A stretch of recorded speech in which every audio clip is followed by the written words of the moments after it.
Avant du coup la découverte de la Nekao School, quelle était ta situation financière, ton rapport à l'investissement, et qu'est-ce qui t'a donné envie à un moment donné de te dire ok, il me faut développer mon éducation financière. Bon, avant la Nekao School, je gagnais normalement ma vie et j'avais investi dans 3 business aux États-Unis et j'avais commencé l'investissement en 2019, mars 2019 pour être plus précis. Au bout de 2 mois, je voyais que ça marchait super bien. Donc après l'investissement dans le premier business, puis j'ai décidé d'ouvrir ça dans d'autres business similaires. Similaires, c'est important, c'est pour dire que côté diversification, ce n'était pas le cas. J'y ai investi toutes mes économies. J'ai aussi à côté fait un prêt bancaire, un grand prêt bancaire pour l'investissement aussi. À partir de là, j'avais compté 5-6 ans maximum pour prendre ma retraite. En gros, il a fallu le Covid arrive en mars 2020 pour tout mettre en l'air et voilà, les 3 business dans lesquels j'avais investi, qui étaient basés à Boston, ont fait faillite et c'est l'État des États-Unis qui est resté le plus longtemps en confinement, presque 2 ans entiers, quoi.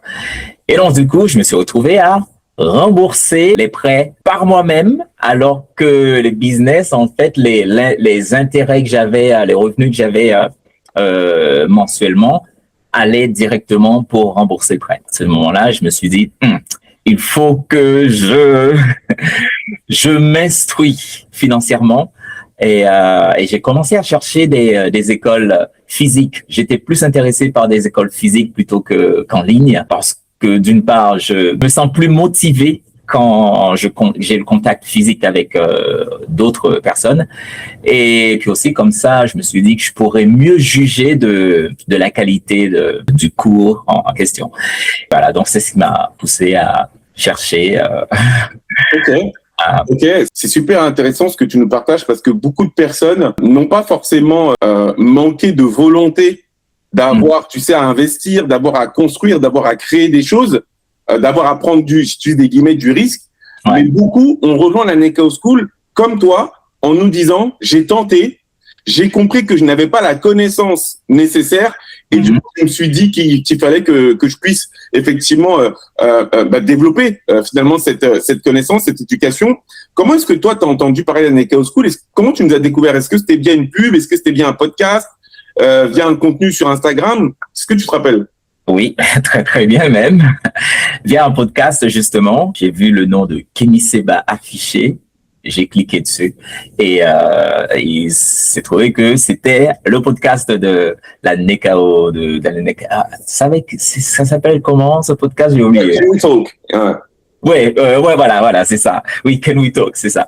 Et puis donc j'écoutais, je regardais. Comme Kémy, c'est quelqu'un que je suis depuis longtemps et que j'apprécie et je donne de la valeur à ce qu'il dit. Donc j'ai écouté le podcast jusqu'au bout. Et c'est effectivement vers la fin de l'entretien que toi et Loïc avez mentionné la Nekao School. Et là, je me dis, oh, c'est justement ce que je cherche. Donc, je vais voir si ça m'ira. J'étais d'emblée plus intéressé par votre école parce que c'est des personnes qui me ressemblent. Et je me suis dit, ouais, je vais me renseigner plus pour voir ce qu'il en est.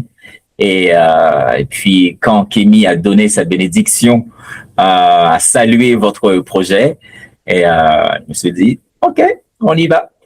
Et j'ai passé le coup de fil le lendemain ou le jour même, je ne me rappelle plus, mais ça n'a pas pris plus de 24 heures. Et j'ai parlé avec l'un de vos représentants, c'était Moussa. Et puis, ouais, me voici ici. C'est vraiment super parce que je le disais en préambule, c'est quelqu'un qui nous a rejoint il y a un moment. Est-ce que tu te rappelles ce que tu as ressenti lorsque tu as décidé d'investir en toi-même, parce que je le disais, il y a déjà une confiance qui doit s'installer. Et puis, au-delà de cette confiance, il faut mettre les pieds dans le plat. Il y a quand même cet investissement sur toi-même qui reste voilà un certain investissement. Est-ce que tu te rappelles de ce que tu as ressenti quand il t'a fallu passer ce pas-là? Et est-ce qu'il y avait des peurs, des appréhensions ou au contraire une excitation? Est-ce que tu te rappelles? Il y avait les deux, en fait. Il y avait l'excitation. J'ai enfin trouvé une formation, une école pour me former financièrement. Puis il y avait la peur. La peur, il y avait peut-être aussi la peur de me faire avoir. Mais en même temps, comme j'ai dit, le fait qu'il y avait Kémy derrière, je me suis dit, non, ils vont pas faire ça à Kémy, donc ça va. Et l'autre appréhension que j'avais, c'était de ne pas être assez calé. Parce que dans ma tête, je m'étais dit que vous alliez utiliser un jargon qui m'était inconnu à l'époque, ETF, DCA, tout ça. Let's go!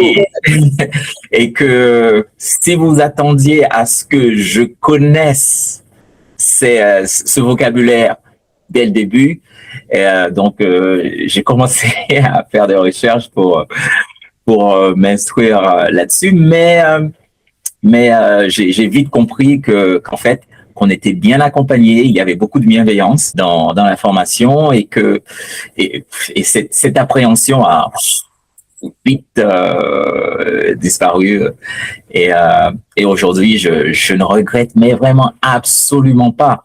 Et le pire, c'est que je suis entré dans la Nekao School, comme je viens de dire, à un moment de ma vie où j'étais le plus endetté que je ne l'avais jamais été. Wow. Et malgré ça, je me suis dit, ok, je vais payer le prix qu'il faut et j'ai pris la version élite parce que Moussa m'avait parlé de l'autre version minime, blablabla. J'ai dit, non, je veux y aller, je veux me former, donc j'y vais à fond. Et puis voilà, j'ai commencé un deuxième, troisième boulot à côté pour payer ce que j'avais à payer. Voilà. Tu sais que c'est je te jure vraiment, j'ai des frissons. C'est fou ce que tu partages avec nous parce que tu sais dans les échanges moi que je pouvais avoir avec les personnes qui rentraient dans ce qu'on appelle le pipe Nekao, je leur disais que l'idée c'est pas forcément de les mettre dans le rouge par rapport à leur situation, tu vois, quant au montant de l'accompagnement qui est le nôtre.